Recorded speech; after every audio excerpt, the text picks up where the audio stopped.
Bubble is one of the most powerful no-code app builders for creating web apps. But when you connect it with Zapier, it becomes an automation powerhouse. Zapier lets you link Bubble with thousands of other apps, like MailerLite, Google Sheets, Stripe, or Slack, keeping your data, users, and workflows perfectly in sync. You can automatically add new signups to your email list, send team notifications, update CRM records, or trigger backend automations, all without writing a single line of code. With Zapier, your Bubble app doesn't just collect data, it acts on it, becoming a complete workflow automation system. Let me show you an example of how this could work. Let's say our Bubble app is designed to generate leads and we want to automatically add new signups to a MailerLite email list. To do this, I'll want to create a Zap. In Zapier, a Zap is a simple way to connect different apps and make them work together automatically.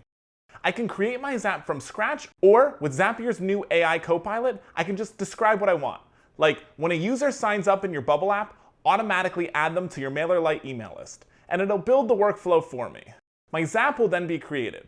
Before we start editing our Zap, we'll need to make sure our Bubble account is properly set up. Go into the Plugins tab on your Bubble screen, select Add Plugin, and then search and install Zapier. Once Zapier is installed, click on the Settings tab and then make sure that your public API endpoints are all checkmarked as on. Great! From there, go back into your Zap and select your trigger. Our trigger is an event that starts any Zap. In this case, our trigger is Bubble. I'll need to log into my Bubble account to start. To do this, click on the Account tab. The first time we set up Bubble, we'll need to connect it with Zapier. If this is your first time logging in, a link will pop up for you to log into your account. And don't worry, Zapier will only perform the actions you tell it to in a given Zap. We'll then need to fill out our trigger app's data.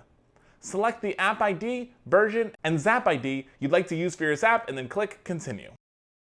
In order to finish setting up the trigger, we'll need to pull in some example data. To do that, click Test Trigger. Testing our steps ensures that the data we entered is working. You're all set with the first step. Click Continue with selected record and we can start creating our action. In Zapier, an action is a task that happens automatically after our trigger is set off. Your action event should already be set, so log into your MailerLite account just like you did with your Bubble account. From there, we can start to assign our trigger app's data into the action apps fields. I can select from the drop-down menu or add my own text to customize my Zap even further. Once that's complete, I'll test the step. Let's check our MailerLite account to make sure this worked. Yep, there it is. This is ready to turn on. Now, whenever a user signs up to your Bubble app, MailerLite will automatically add them to your email list. So whether you're managing a sales pipeline, automating a marketing campaign, or building your own custom business app, Zapier makes it easy to build applications without coding. You can sign up and start for free.